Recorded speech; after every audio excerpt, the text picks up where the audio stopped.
Olá pessoal, tudo bem? Agora eu vou falar sobre uma outra diátese, o modo reacional psicose, ou diátese psicótica. Essa diátese ela tem três fases, digamos assim, duas. Uma fase secretiva, que é a deficiência de GA, caracterizada principalmente pela deficiência de GA. A fase proliferativa, que são as formações de verrugas, cistos glandulares e o câncer. E, por último, o hidrogenismo. Hidrogenismo, hidro lembra água, na verdade. A água que infiltra os tecidos, que gera edema, então aquelas doenças articulares, artrites, normalmente nas colagenoses, no lúpus, por exemplo, em que a pessoa começa, em tempo frio, úmido, né? Ela começa a sentir dores nas articulações, o indivíduo começa a sentir dores nessas articulações, por exemplo. E apresenta edemas, além do porque ele é assim filtrado de líquidos, né? Por conta de uma deficiência enzimática, redução de uma enzima, a hialuronidase, e acaba permitindo a passagem desses líquidos para o tecido, dos vasos para o tecido. Enfim, então, algumas doenças, como eu já citei, colagenoses, deficiência de GA, verrugas, cistos, algumas apresentações clínicas. Né?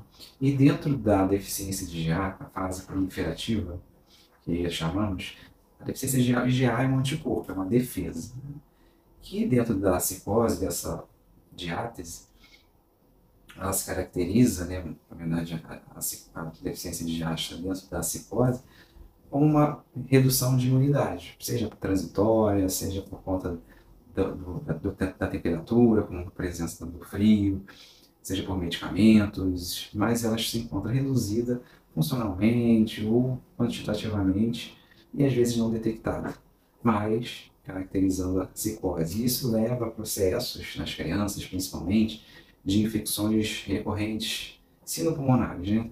Sinusites, e pneumonias, podendo também acometer ouvido, otites recorrentes infecciosas, que precisam usar antibióticos, enfim. E diarreias, porque a IgA é um anticorpo de mucosa. Mucosa é essa mucosa aqui dentro da boca, enfim, ela acompanha todo o sistema digestivo, todo o tubo digestivo, enfim. E quando chega no intestino, não tendo essa proteção da IgA, uma proteção reduzida, o que, que acontece ali? Aumenta a proliferação de bactérias não tão boas, né, para o organismo e diminuição das bactérias boas, assim como ela se liga a vírus e bactérias para que eles não entrem no nosso sistema. E a proteínas grandes também, evitando a passagem de determinadas proteínas que não foram tão bem digeridas e acabam passando pelo intestino, isso levando a processos inflamatórios no organismo, como, por exemplo, existem associações em algumas doenças da deficiência de GA com algumas doenças, como a doença celíaca. Então, já com uma baixa de GA e a inflamação no intestino, passam essas proteínas que vão levar à inflamação no organismo. E com as outras fases que eu expliquei, na verdade, caracterizações da psicose, como a fase proliferativa do câncer, formação de verrugas e o hidrogenismo que eu já citei anteriormente. Como eu expliquei nos outros vídeos, né, as diáteses podem estar interligadas. Né?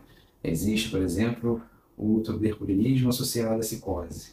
Normalmente aquelas crianças, bebês, que têm aquela dermatite de fralda, uma transpiração parcial, normalmente por cabeludo, e fazem lesões, eczemas, né, prostosos, couro cabeludo, como a dermatite seborreica, e que evolui para quadros respiratórios recorrentes, como o caso de pneumonias, como eu expliquei, né? Deficiência de GA, os dois associados, ou seja, o tuberculinismo, que é, como eu falei, em relação à deficiência daquele sistema hepático, né? Mononuclear hepático, de defesa, permitindo a passagem de proteínas para dentro do organismo, que podem irritar lá os vasos de determinados locais, por exemplo, nas vias aéreas, levando ao aumento da produção de muco, secreção, e associado a isso, a psicose com a baixa de IgA, aí você tem uma manutenção desse processo e uma cronicidade, ou seja, sinusite crônica, enfim, ou repetitivas.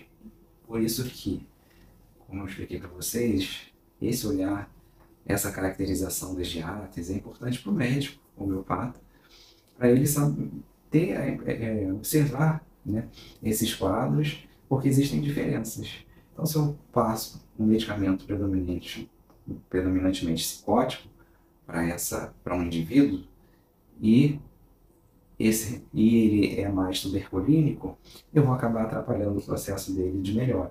Então, ele não vai melhorar como eu gostaria, como esse remédio faria o efeito se eu começasse, por exemplo, com um medicamento psicótico em vez do tuberculínico em vez do psicótico, ou vice-versa, quando um está mais predominante do que o outro. Explicando assim de uma forma resumida para vocês. Tá bom? Então, obrigado mais uma vez pela participação. Esses vídeos que eu coloco no Instagram, eles também se encontram no YouTube. Lá no YouTube eu tenho outros vídeos de contação de histórias, associando a homeopatia, para vocês entenderem um pouco mais sobre a homeopatia.